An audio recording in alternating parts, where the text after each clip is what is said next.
Señores, buenas noches y bienvenidos a Líderes. En el programa de hoy nuestro invitado es el señor Galo Egues, economista y presidente de la empresa Teysa. Luego de la presentación del programa, conversamos con el señor Egues aquí en los estudios de Canal Pro.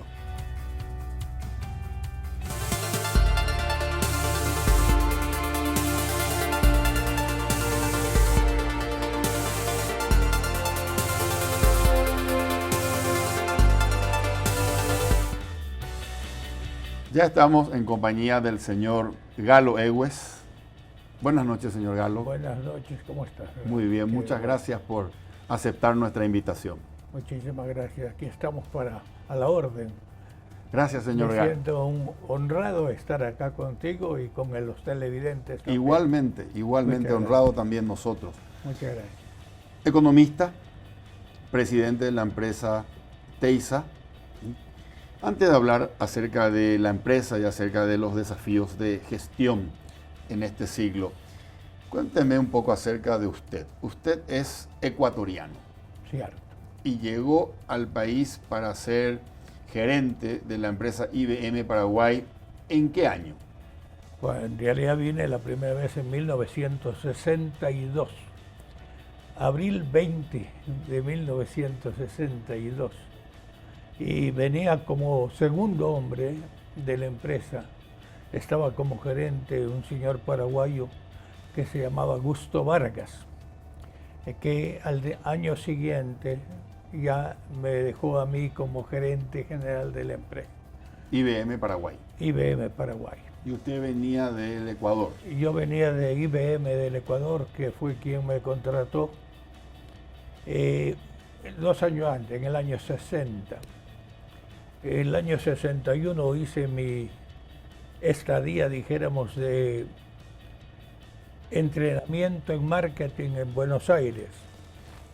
Y al regresar a Ecuador, me escogieron como para venir acá a Paraguay, país que no conocía, no tenía la menor idea que era, y los referentes para darme alguna indicación, que era uno de los cónsules de Paraguay, un señor alemán, que creo que no conocía Paraguay tampoco, pero era cónsul en Guayaquil. Me dio tan buenas referencias que casi me caigo muerto. O sea que eran tan malas como para decir, ¿cómo se va a ir usted a Paraguay? Y era el cónsul de Paraguay y me decía, no sea loco. Tiene que usted ver que en Paraguay no hay nada. Y era laboratorista o algo así, y fue y me trajo un tarro enorme de pastillas de sal para que ponga en el agua, porque el agua era insoluble, según él, ¿no? Y así llegué a Paraguay en el año 62. Posteriormente, dijéramos, ya casi me hice paraguayo, porque en el año 63 tuve la suerte de encontrar una paraguaya magnífica y me casé. Porque yo creo que todos los hombres solteros que venimos acá, y los hombres casados también, muchas veces, deciden realmente unir unas vidas con paraguayas. Son magníficas mujeres las paraguayas. ¿Y usted llegó en el año 62? 62. Y a partir del año 63 asumió la gerencia general Cierto. de la compañía IBM. Cierto. Hablar de 1963 es hablar de mucho tiempo atrás y es difícil relacionar el mundo de la informática, que por supuesto ya existía IBM, con aquel año. Cuénteme, ¿cuánto facturaba en 1963 al año IBM en Paraguay y quiénes eran sus clientes? Bueno, en realidad, en el año 63, con el cual más o menos puedo hablar, el revenue total de IBM era de alrededor de 35 o 40 mil dólares. Al año. Al año. Éramos solamente 7 personas. Incluyendo el personal de servicio, éramos 7. Para darle una idea de montos, en el año, cuando asumí la gerencia, me subieron el sueldo porque si no, no podía, y ganaba 52.000 guaraníes mensuales. Como gerente general. Como gerente general. Eso, dijéramos, si consideramos que más o menos el dólar era de 126, 130, diría que eran alrededor del salario mínimo actual, o sea, más o menos alrededor de $400 mensuales. Para tener una comparación, yo estaba radicado en una residencia y la residencia a mí me costaba $160 mensuales. Entonces, es una, dijéramos, una distorsión, si se quiere, mental, porque es difícil imaginarse este hecho de la economía en ese momento del país. En realidad, de verdad, yo creo que todos los gerentes o toda la gente empresarial que está en una función ejecutiva ganaba alrededor de esos mismos valores, ¿verdad? En ese entonces nuestros clientes eran, dijéramos, pocos. Teníamos el IPS, Instituto de Previsión el Social. Instituto de Previsión Social, estaba con una Copacar, que se llamaba antes la Corporación de la Carne Paraguaya, donde estaban todos los ganaderos y todas las cosas. Copacar. Sí, y a mí me cupo, dijéramos, desarrollar un poco todo este mercado, en donde además de los computadores, en ese momento había máquinas de procesamiento de datos, pero no eran computadoras. A mí me cupo traer el primer computador en el Paraguay. El primer computador en el Paraguay se instaló, se fundó para instalar el computador el Centro Nacional de Computación, que se hizo un edificio al lado del rectorado en la calle España, y se instaló una máquina que se llamaba, un computador que se llamaba 1130. IBM 1130. IBM 1130. Mainframe. Es una mainframe. Para dar una idea, la memoria que tenía ese sistema, que era un computador científico, no era comercial, era un computador científico, era menor con toda esa magnitud, porque era un computador muy grande, era menor la memoria de lo que ahora tenemos muchísimo más en un disco de una PC. Entonces era un desarrollo inicial de lo que era el sistema de computación. ¿Y físicamente qué tan grande era el equipo? Físicamente tuvimos que hacer una construcción porque más o menos entraba en una habitación entera, ¿verdad? O sea que era muy grande. Me acuerdo que en esa época los tres que inauguraron, que fueron los desarrolladores de la idea, era el ingeniero Horacio Feliciangeli, el ingeniero José Luis Benza, el ingeniero Luis Fernando Meyer y yo. Éramos los cuatro que estábamos metidos. Después entraron otros más. Y realmente fue una lucha tesonera muy buena para crear la conciencia, en donde la idea original fue hacer que la facturación de los entes públicos, como ANDE, en ese momento Antelco,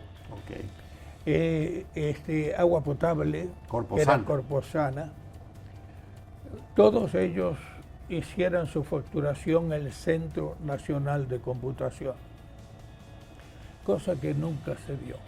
Desgraciadamente, ya después vinieron otros intereses y se dedicó específicamente el computador a la enseñanza y a ver realmente programas científicos. ¿Cuánto costaba un computador como ese en aquella época?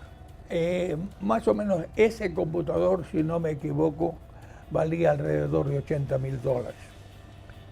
Posteriormente se trajo también bajo una donación de IBM con una entidad, dijéramos, extranjera. se trajo para el Centro de Estadística y Censos un computador mucho más grande y que ya sobrepasaba los $100,000. Después no se supo qué pasó con el sistema ese que se trajo para Estadística y Censos.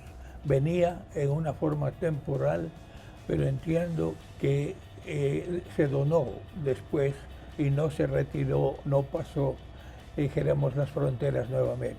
Estamos hablando que en aquella época, señor Galo, traer esos equipos al país era traer la innovación. Cierto, absoluto. Era la tecnología de punta en ese momento. Cierto. Señor Galo, ¿y cuánto tiempo estuvo usted al frente de IBM Paraguay? Bueno, y yo tengo 2 etapas. La primera etapa en donde mi contrato era por 3 años mínimo y 5 máximo para desarrollar justamente el país, y yo estuve 5 años. O sea, en el año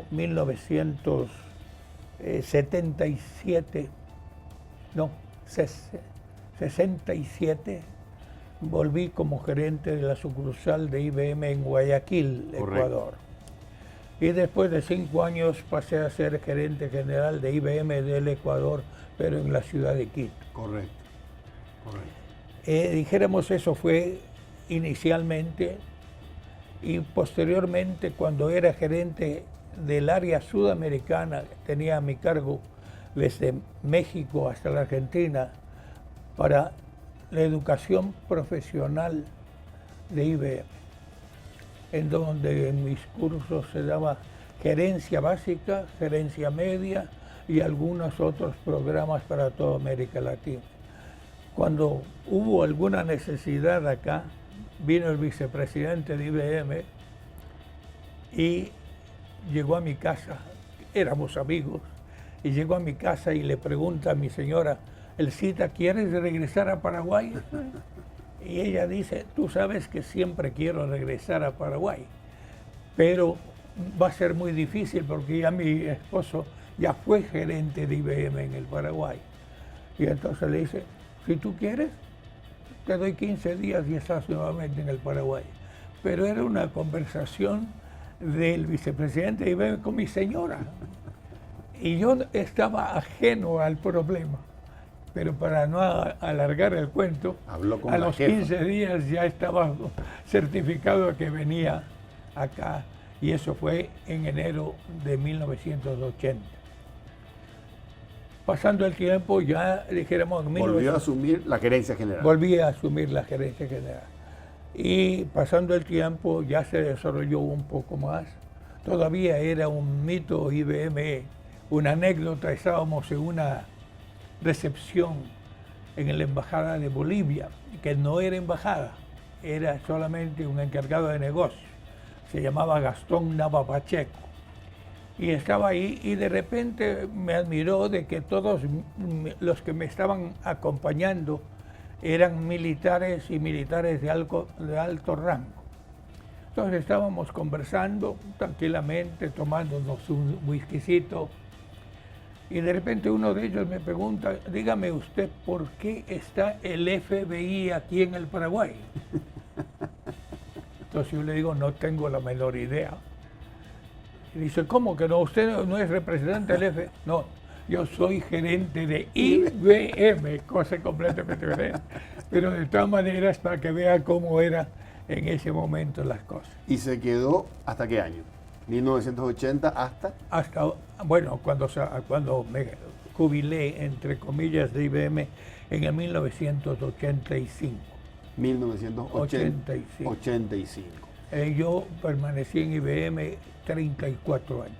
O sea, fui gerente desde el vamos, dijéramos, hasta 1985, en donde me jubilé como IBM. Cuando llegó por primera vez, principio de los 60, la facturación anual de la compañía estaba entre $35,000 y $40,000 al año.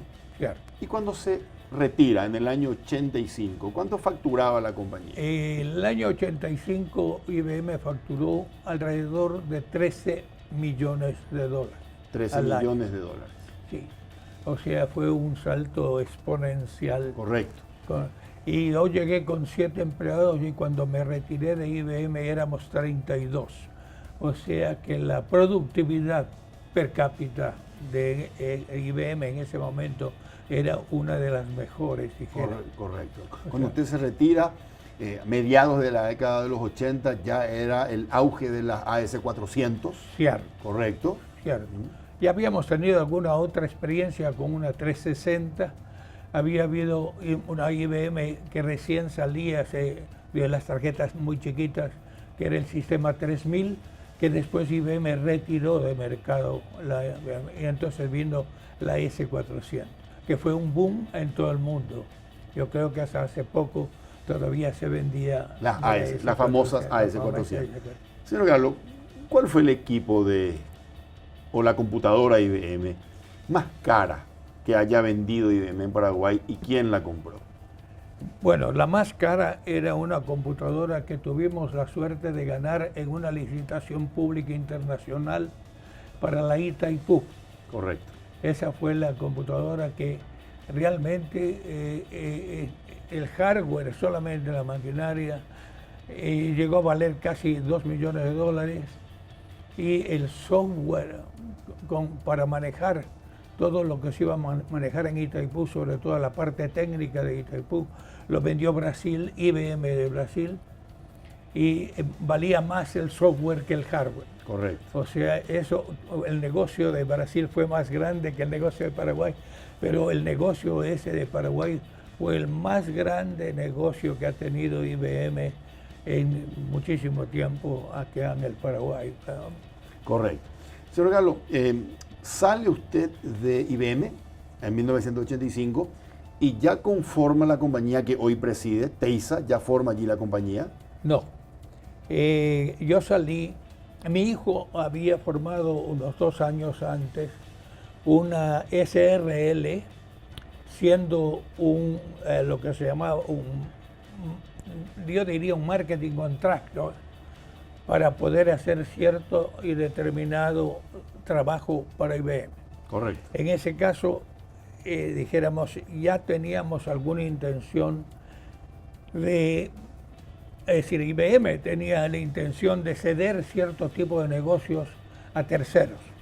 Y ahí se da el caso de que mi hijo con un compañero forman una SRL para dar servicio técnico a las máquinas de escribir eléctricas IBM y lo que se llamaba las Composer IBM.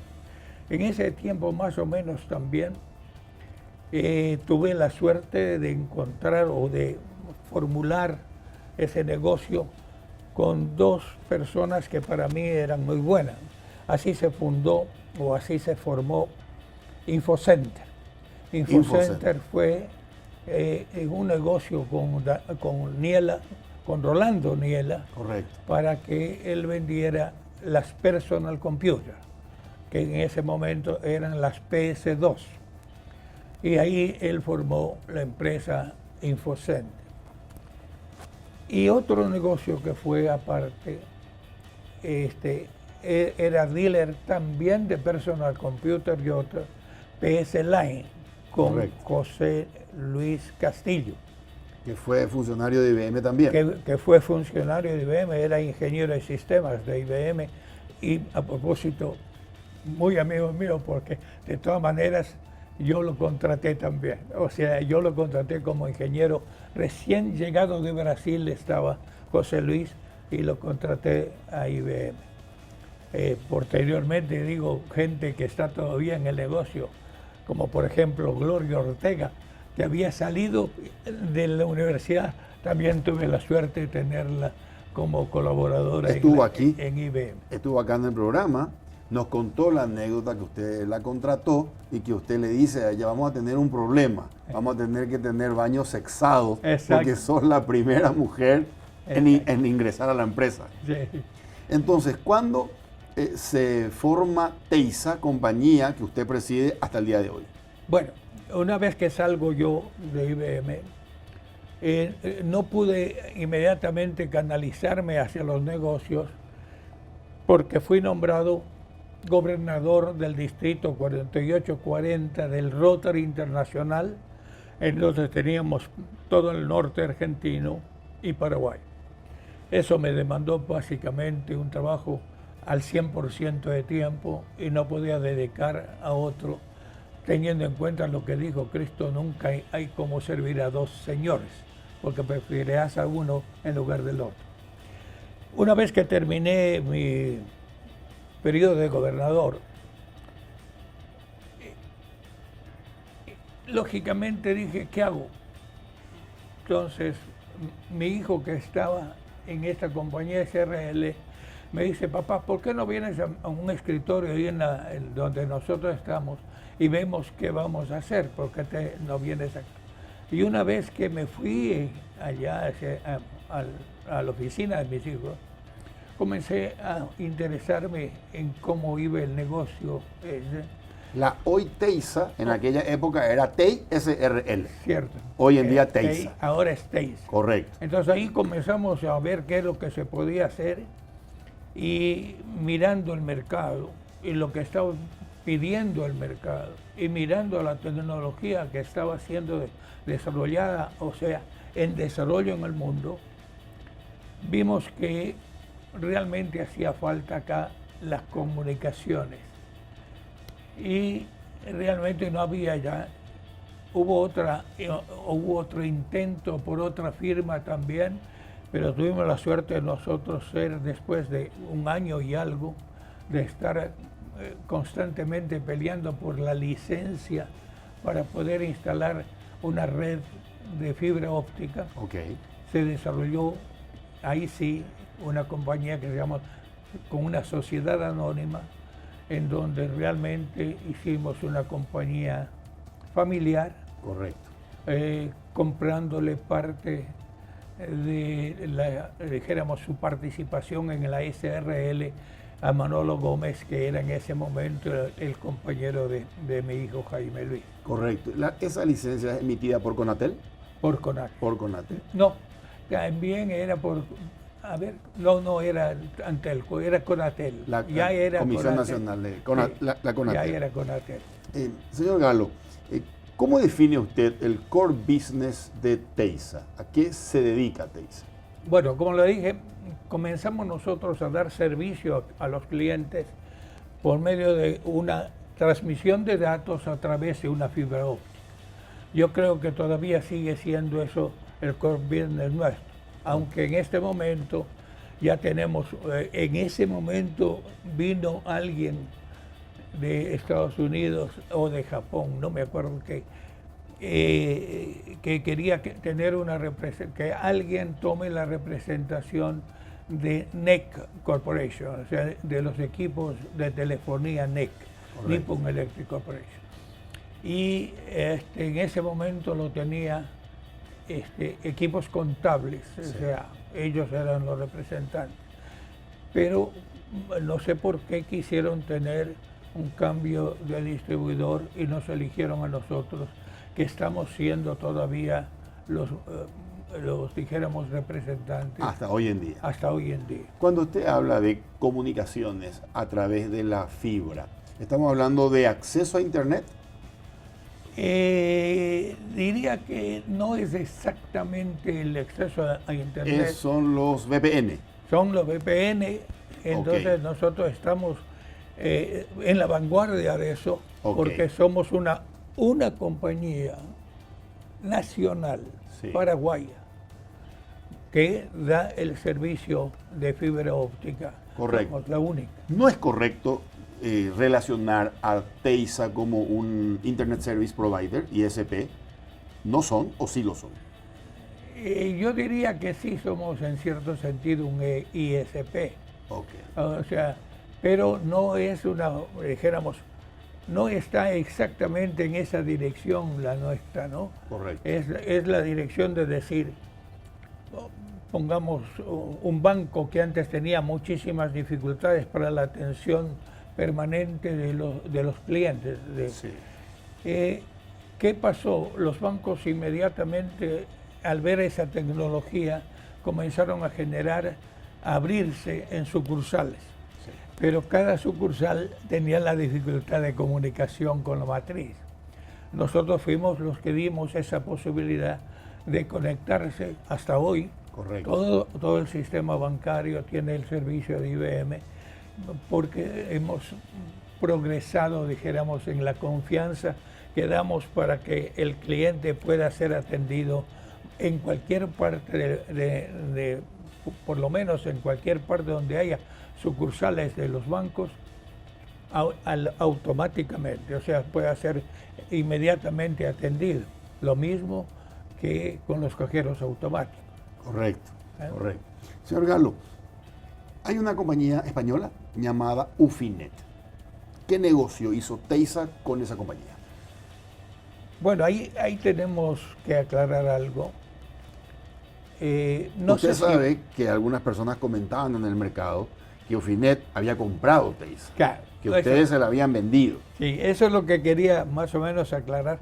No sé si con buena fe o no, se corrió la voz de que nosotros habíamos vendido a la compañía Ufinet. Esto no es verdad.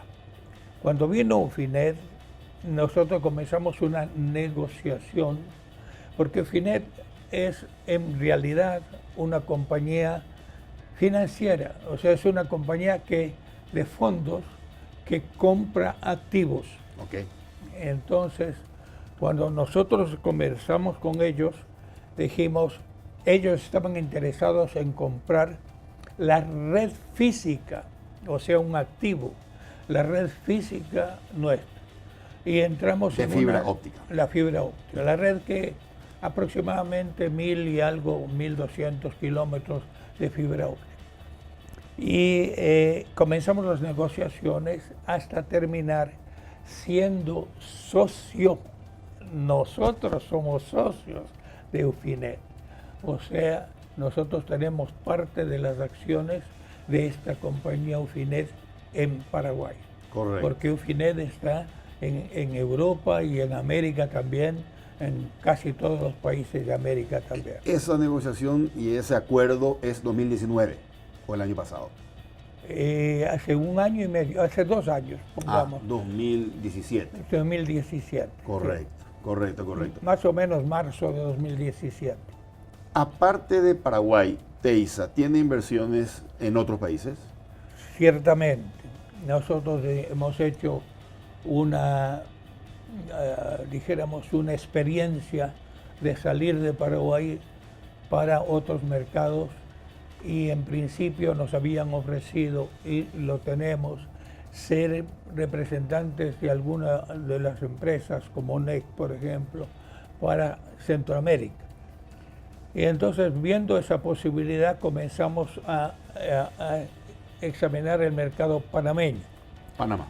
Y entonces abrimos una Teysa, dijéramos que allá no se llama Teysa, sino se llama TE. Okay. O sea, TE Sociedad Anónima. Porque Teysa es Tecnología en Electrónica e Informática Sociedad Anónima. Y allá se llama TE Global. Esa TE Global recién la abrimos el mismo año que con Ufinet, en el año 2017.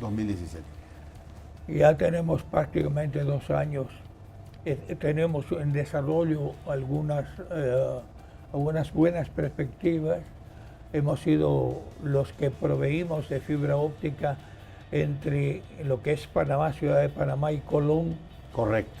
Entonces ya estamos desarrollando eso que nosotros creemos que es un main, dijéramos, business. Correcto. Para nosotros, ¿verdad? Pero todavía creemos que... ¿Cuánto invirtieron en Panamá, señor Galo? Bueno, en realidad no diría cuánto, así decir hemos invertido tanto, porque hemos ido invirtiendo conforme la necesidad. Y yo diría que hasta este momento debemos estar alrededor de entre $500,000 más o menos la inversión que hemos hecho allá. Correcto. ¿Cómo vislumbra usted el futuro, de aquí a los próximos 5 o 10 años, el futuro del negocio de la conectividad? Bueno, realmente yo creo que el mundo está yéndose a un estado en donde ya no se necesita esta conectividad física que nosotros estamos viendo con las redes. En este momento realmente el mundo está tendiendo a hacer los negocios en la nube, lo que se llama negocios en nube. Uno de los negocios más fáciles de localizar de lo que es la nube, usted paga $9.99 mensual y puede ver cualquiera de las películas que existen en este momento en el mundo a través de Netflix. Okay. Entonces, ya no necesita tener un disco duro o comprar en el mercado un disquito, un disquete o lo que sea para ver una película. Simplemente tener la conexión en nube con Netflix y ver cualquier película. ¿Y eso cómo impacta en negocios como el suyo? Esta tendencia. En negocios como el mío no. Es decir, en el sentido de lo que tenemos ahora, yo creo que va a más. Pero desde el punto de vista de negocio, de comunicación o de servicios, sí está en nuestra mente, porque ya hoy tenemos clientes que utilizan a través de esa nube nuestro computador en nuestras instalaciones y ellos reciben el servicio en sus propias instalaciones. Entonces, ellos lo que han hecho es lo que antes IBM hacía también, en el sentido de decir, ya no necesitan comprar la máquina en sí, lo que compran en sí es el servicio de conectividad. Entonces yo creo que el mundo está yendo hacia allá. Próximamente usted verá que, dijéramos, acá se va a crear un mercado muy grande de ese tipo de negocios. Tenemos Amazon y tenemos muchísimas firmas. Usted puede comprar cualquier cosa por Amazon en cualquier parte del mundo. Es cierto. Entonces ya no necesita irse a la tienda. Y aquí mismo nuestros supermercados están haciendo ahora que puedan hacer a través de internet, puedan hacer los pedidos y el supermercado les mandará lo que han comprado a su propia casa. Entonces, yo creo que hacia allá está yendo la tendencia de la inversión en sistemas, la inversión en SI, dijéramos, ¿no? Sí.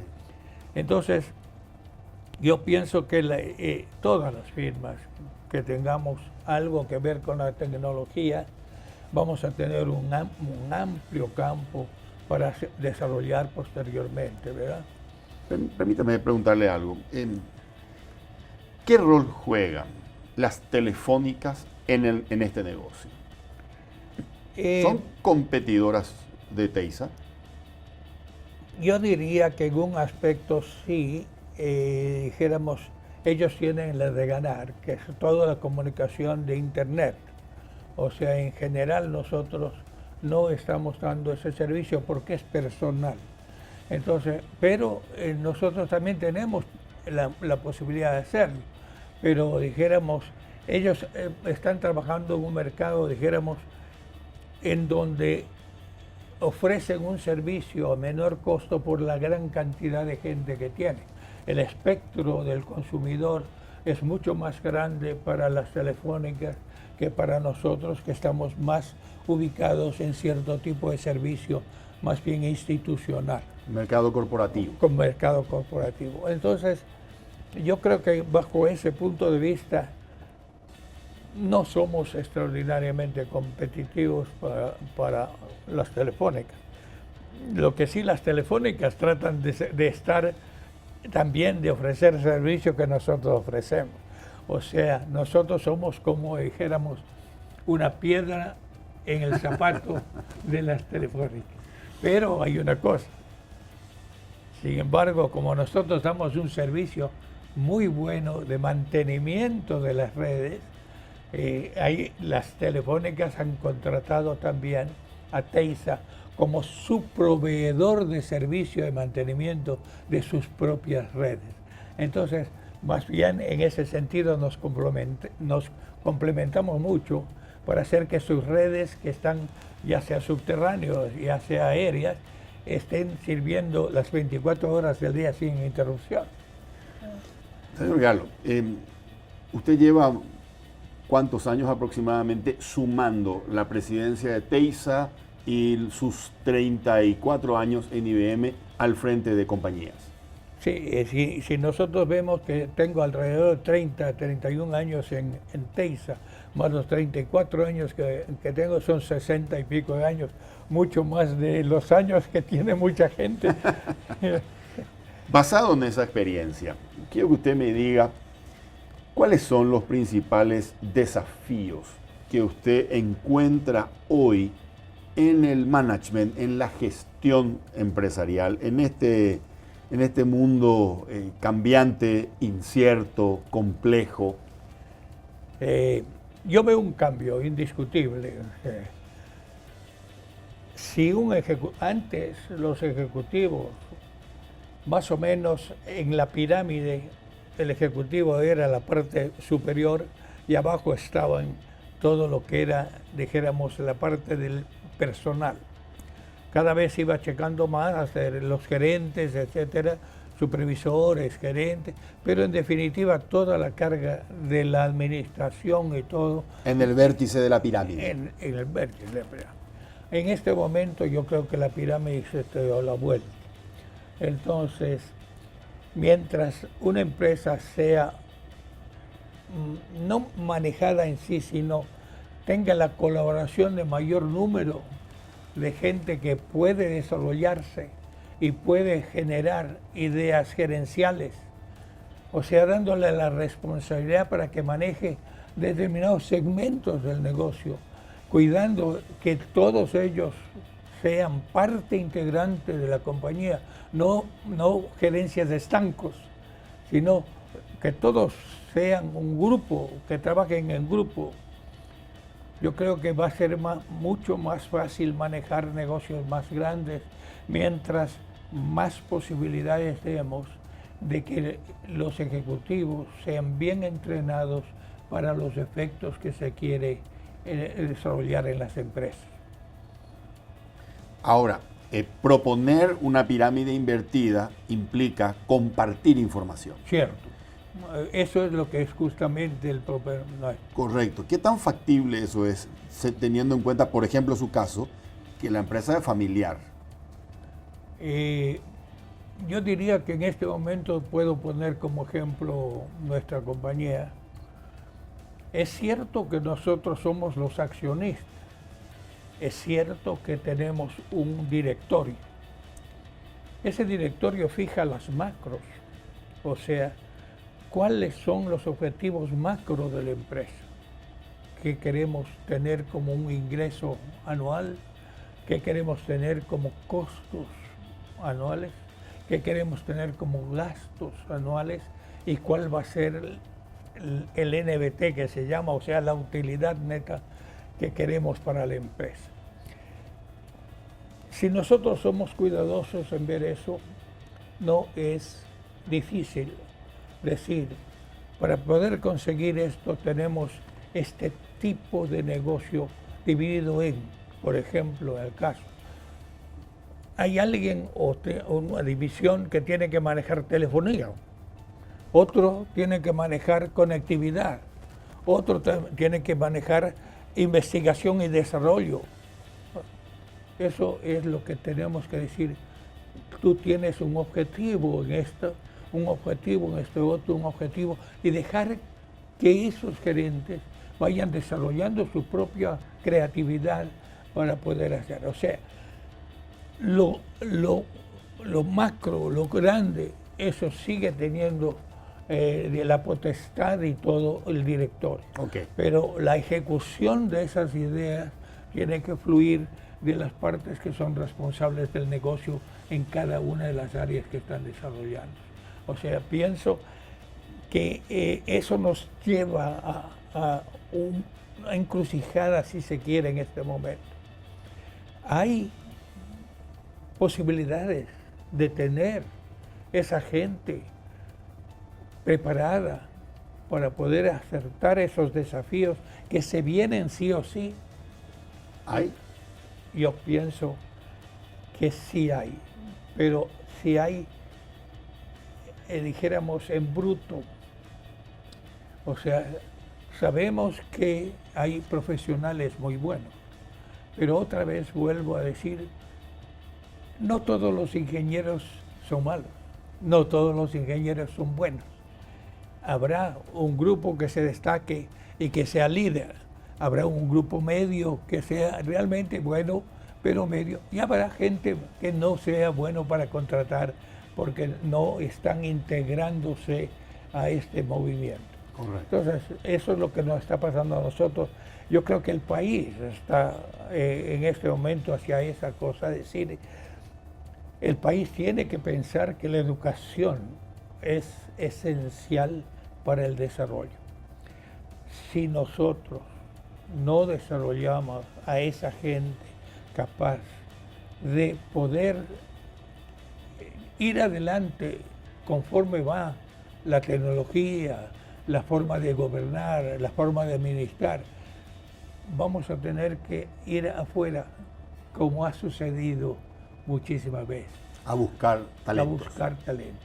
Y ahora tenemos que tener mucho cuidado, porque si algo pasa en la Argentina, así como pasó en el año, si no me equivoco, en el año 79, la gente pensante de Argentina, los buenos argentinos, salieron, porque en la época de Perón y estas cosas salieron mucha gente. Hoy puede suceder lo mismo.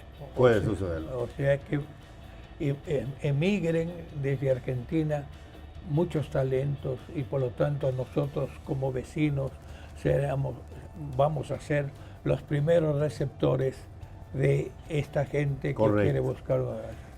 Señor Egues, ¿para qué áreas de la empresa le es más difícil encontrar recursos humanos con el perfil que usted necesita? Hace 5 o 6 años era más fácil conseguir una gente técnica que un agente administrativo contable. Perdón, ¿era más fácil o más difícil? No, era más fácil conseguir una agente técnica, y le voy a explicar por qué, que administrativo contable. Porque a la gente técnica que ha salido como gente, un ingeniero de sistemas o un ingeniero civil, tenía una base muy fuerte, una base sólida. Entonces era fácil enseñarle lo que nosotros queríamos, porque ya había una base.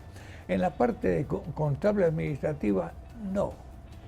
O sea que yo diría que hay una carencia de gente bien preparada en esa área administrativa. No para ser un tenedor de libros. Tenedores de libros ya no hacen falta porque hay software que hacen todo. Correcto. ¿Ok? Pero gente que piense y diga, cuidado, los índices de productividad, los índices de finanzas, endeudamiento, están dándonos una señal. ¿Qué hacer? Solamente decir que están prendidos. ¿Qué me recomiendas hacer? Vuelvo a decir, si dejamos otra vez que la cúpula sea la que toma esas decisiones, si no tiene todos los elementos que tienen acá, va a ser difícil que tome una decisión correcta. Correcto. En cambio, si acá está diciendo, hay luz, pero lo que debemos hacer es esto, eso, es más fácil que arriba, digamos, examinemos cada una de las alternativas que estamos teniendo por medio de un director financiero, un gerente financiero, etc. Y eso es lo que yo pienso que sí se ha desarrollado un poco en esta área y que en esta área todavía tenemos gente que puede ser formada. Correcto. Yo me rijo por lo que siempre en la IBM recomendaban de un gerente. Si tú estás entrevistando a alguien y ves en su currículum y comienzas dijéramos, a escarbar un poco, tú puedes llegar al fondo de lo que es la persona. en ese momento tienes que fijar dos cosas. Si una persona es buena índole, o sea, que tiene habilidades para poder escuchar, para poder generar ideas, para poder hacer esto moralmente, tú le puedes enseñar cualquier cosa. Okay. O sea, puedes enseñar todo lo que tú quieras. Totalmente de acuerdo. Y esto, pero si tú no tienes esa persona moral, ética y todo, nunca vas a tener un buen empleado. Correcto. ¿Okay? Señor Galo, tenemos que ir a una pausa y le voy a hacer una pregunta para que me la responda después de la pausa. Y la pregunta es la siguiente. Usted tiene mucha experiencia más allá de Paraguay trabajando en otros países, conoce cómo son las personas de otros países, estoy hablando de en lo laboral. Cómo trabaja un colombiano, cómo trabaja un ecuatoriano o un argentino, quién es más productivo, quién es menos productivo. La pregunta, nosotros, los paraguayos, en comparación con ciudadanos de otros países, ¿qué tenemos de bueno, de aquello que podamos destacar, de positivo, y qué es aquello donde tenemos que mejorar para ponernos a nivel de otras personas, de otros países? Me responde en un minuto. Gracias. Hacemos una pausa y enseguida volvemos con el economista Galo Egues.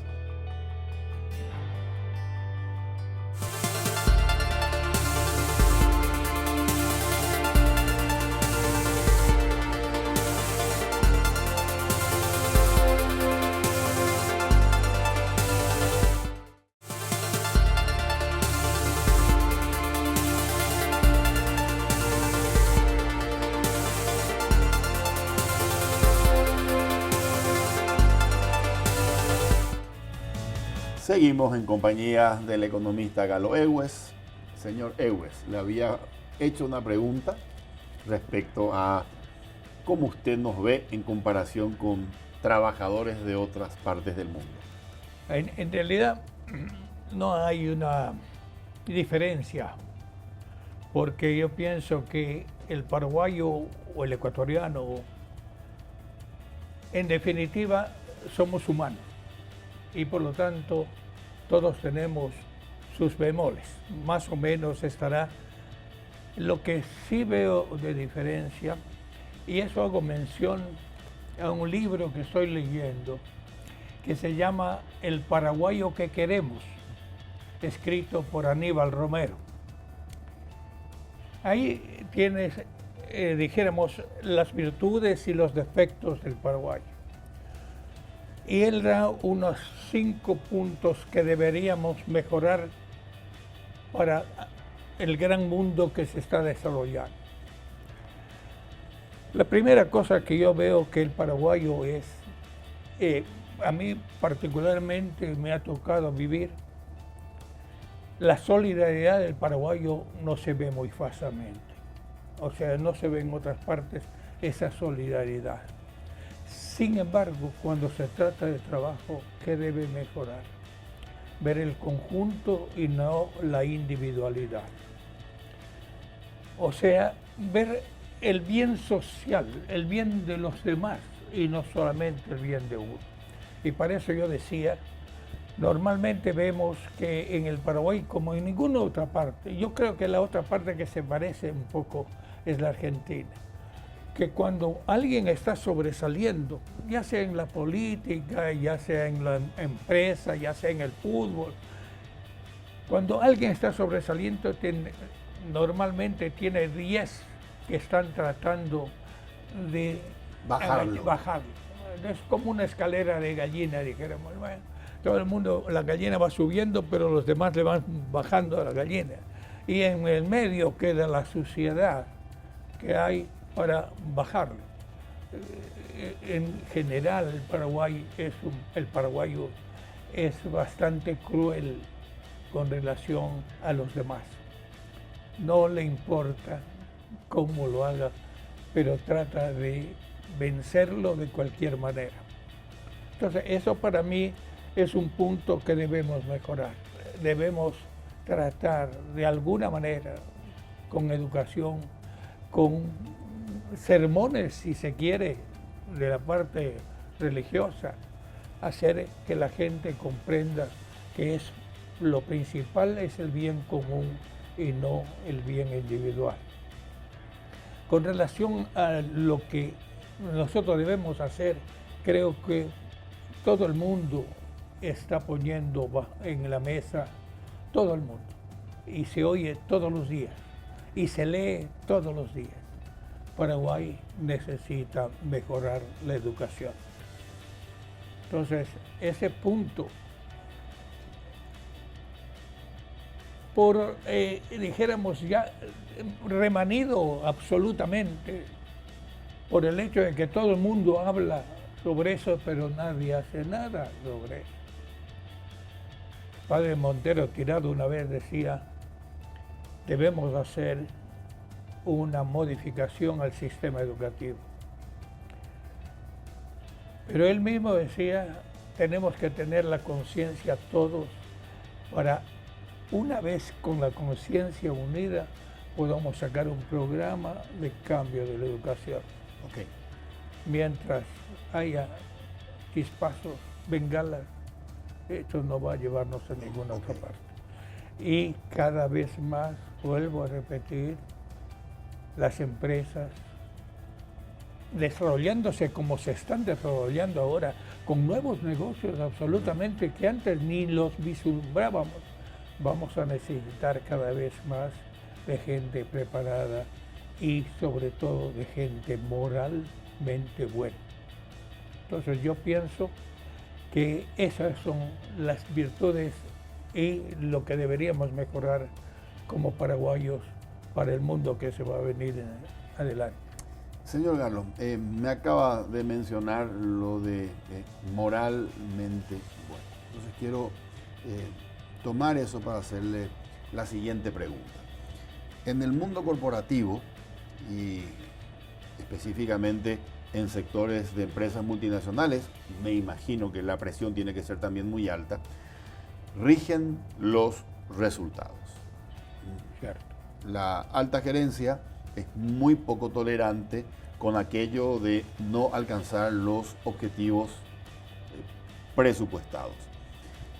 En definitiva, alcanzar los objetivos se convierte en una obligación y es tanta la presión que muchas veces importa poco el cómo, lo que importa más es alcanzar los objetivos. ¿Cuál es su visión al respecto? ¿Qué tolerancia en una multinacional hay con respecto a no cumplimiento de objetivos? ¿Y cuán maquiavélica es la gestión gerencial hoy? Bueno, yo creo que tiene toda la razón.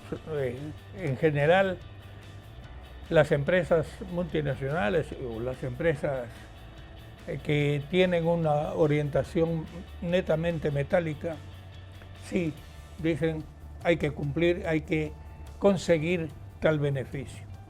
Yo volví a decir que en las macros que tiene la empresa se debe fijar muy bien lo que son los ingresos, costos, gastos. Correcto. Para tener un NBT. Pero eso es una orientación, es un objetivo, pero habrá maneras de hacerlo. No por eso voy a vender mi conciencia al diablo, que es lo que mucha gente hace, pero no solamente desde el punto de vista empresarial, sino desde el punto de vista individual. O sea, mucha gente dice, tengo que conseguir 1 millón de guaraníes, no importa que le metan en el bolsillo la mano a mi compañero. Entonces, ahí está mal. Yo creo que en este momento hay un movimiento de gente joven, entre los cuales yo les puedo decir están mis hijos, en donde no es un fin el conseguir un resultado monetario.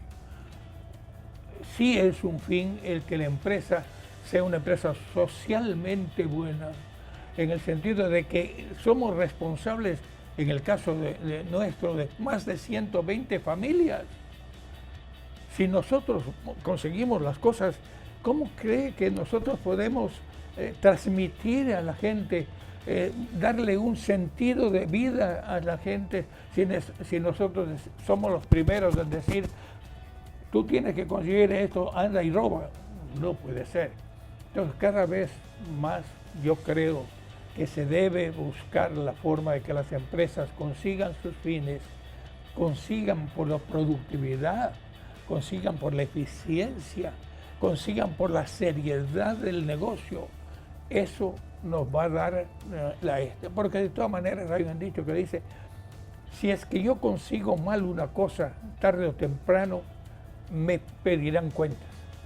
Y entonces, como yo prefiero tener 5 de 100 que después me quiten los 5 y no me permitan trabajar con los 95, porque la conciencia ciudadana siempre va a tomar esa responsabilidad de pedir cuentas a los ejecutivos, a los políticos, etc. Y eso es lo que hay que insistir. Los negocios no están para estructurar una ganancia mediante el hacer trapo a todos los demás para conseguir el bien. No, esa no es la finalidad de los negocios. Señor Egues, un súper gusto haber contado con usted en el programa. Muchísimas gracias. Gracias a usted. Y gracias a la audiencia también. Muchas gracias. Gracias. Esto fue Líderes. Buenas noches.